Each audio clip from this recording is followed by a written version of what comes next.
Good morning.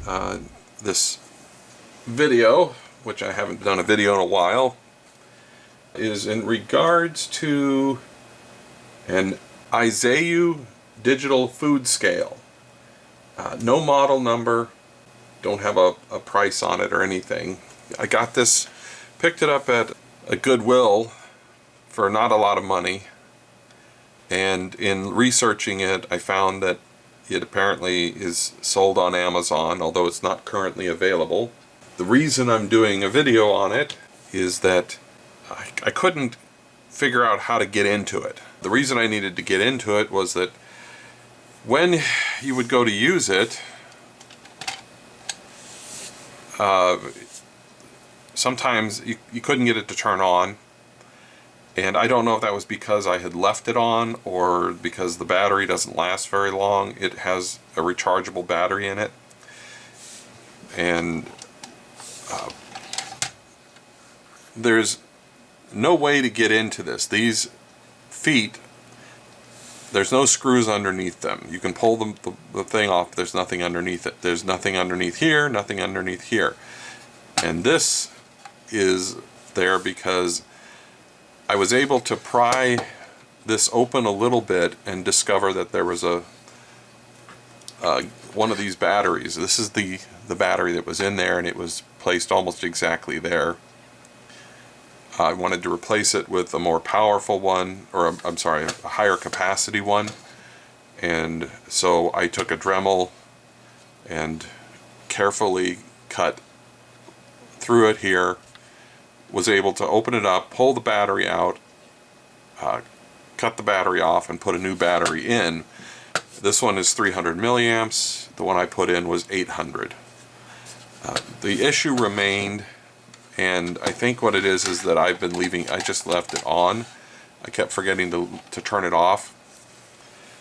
It reports that it can weigh 33 pounds. You can put something up to 33 pounds on it. It charges with a USB-C charger. It says that you shouldn't charge it with a fast charger, though I don't know why, because when I put a fast charger on it, it charged at under 500 milliamps, which is a normal charge for USB devices that are not fast. One problem with it was when you were charging it, you can't use it. It won't measure anything. It won't turn on. If you turn it on, it just has a little light that goes back and forth. If it's off, it'll charge when it's on, it turned on, or off, even though instructions online said that it won't.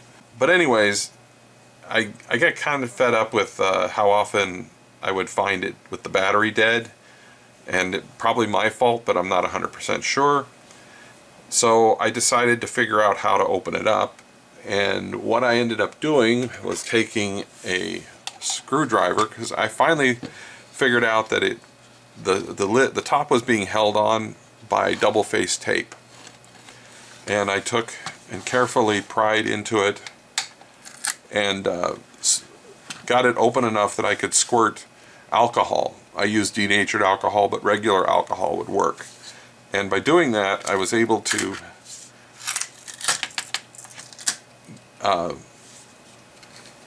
get these pads to let loose. So this top is just made of glass. It's just glass, and it's got a kind of a see-through area in one spot for the display, and that's it.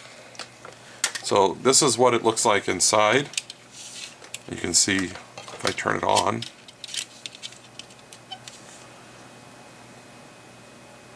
It has 4 load cells, and each one measures weight, and I'm assuming that it somehow averages when they're all being used. I'm not really sure. And you can see that this is the original, this is the new battery, and you can see the difference in size. I think I did some measurements, and the unit draws about 25 to 50 milliamps, depends on if it's being used at the moment. It has a tare function, Sorry, it has a tare function. So if you put a weight on it and you hit tare, it will zero. It has, it can measure in fluid ounces, grams, pounds and ounces, milliliters. Its accuracy is pretty good. It only goes to in grams. It doesn't do tenths of a gram, which would be very helpful, but most kitchen scales don't go to tenths of a gram. It measures in ounces, pounds and ounces with tenths of an ounce, and milliliters, which everything I've measured in milliliters seems to be the same as grams. And then fluid ounces, it's in ounces and tenths of ounces. It's nothing really exciting, but I'm pretty certain you might find other scales that are put together a similar way, and if you want to get them apart, this is how you would have to do it. Once you remove this sticky tape, or you get it pulled up, it's kind of worthless, so you'd have to find some other sticky tape. And you have to make sure that there's a small gap around the complete edge, because if the scale contacts the edge, it'll give a false reading. Also, with most scales, especially digital ones, you have to have it on a hard surface. This mat will cause it to give sometimes erroneous readings. I know that when I first got it, I tried to zero it, but it was sitting on a kitchen towel and it wouldn't zero until I put it directly on the bench. And for anybody who's gotten this far, if you're from my channel and you, which very few people apparently, watch any of my videos who subscribe, I haven't been putting out much in the way of videos. I've kind of run out of projects and things to do, so just kind of doing stuff as I happen to think of something, instead of producing a video once a week. Now I'm just producing a video whenever I can come up with something. Anyways, oh, so it does actually turn off by itself. Interesting. But it doesn't turn on by itself. You have to turn it off. See, this is what I was running into. I'm glad I caught it on camera. See, it won't come on. So either the battery is completely dead,